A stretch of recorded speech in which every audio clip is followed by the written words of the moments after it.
Hello dears, പവിത്രം ഒരു കിഡിലൻ promo പ്രേക്ഷകരെ ഒരു വിഷു സമ്മാനം എന്നോണം ഒരു അടിപൊളി പ്രൊമോ നമ്മുടെ വിഷു ദിനത്തില് നമ്മുടെ വേദ നമ്മുടെ ശ്രീജേടത്തിക്ക് ഒരു അടിപൊളി സർപ്രൈസ് ഒരുക്കുവാട്ടോ. നമ്മുടെ ശ്രീജേടത്തിയുടെ സ്വന്തം മകൾ നമ്മൾ പ്രേക്ഷകർ ആദ്യമായിട്ടാണ് കാണുന്നത്.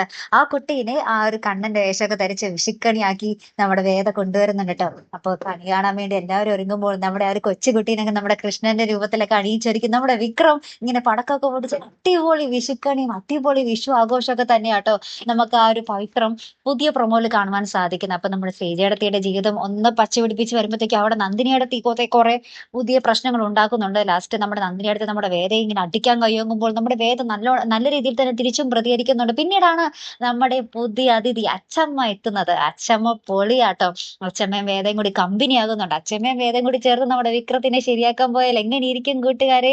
ഇതിനിടയിൽ നമ്മുടെ വേദ വിക്രം ഇങ്ങനെ തോക്കും പിടിച്ച് നിൽക്കുന്ന ഒരു ഫോട്ടോ ഒക്കെ കാണിച്ച് നമ്മുടെ വിക്രത്തിനെ ഭയങ്കരമായിട്ട് വിക്രത്തിനോട് ദേഷ്യപ്പെടുകയും ഉപദേശിക്കുകയൊക്കെ ചെയ്യുന്നുണ്ട്. അപ്പൊ നമ്മുടെ വേദയ്ക്ക് വേണ്ടി നമ്മുടെ വിക്രം കുറച്ചൊക്കെ മാറാൻ തയ്യാറായിട്ടുണ്ട്. പോരാ തന്നെ നമ്മുടെ അച്ഛമ്മയും കൂടി കൂടെയുണ്ട് ഇനി നമ്മുടെ വേദയ്ക്കൊപ്പം.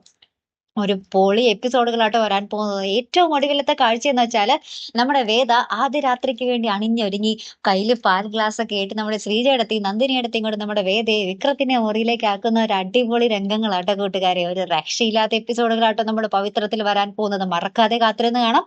അപ്പൊ അടുത്തൊരു വീഡിയോയുമായി വരുന്നത് വരയ്ക്കും ഗുഡ് ബൈ.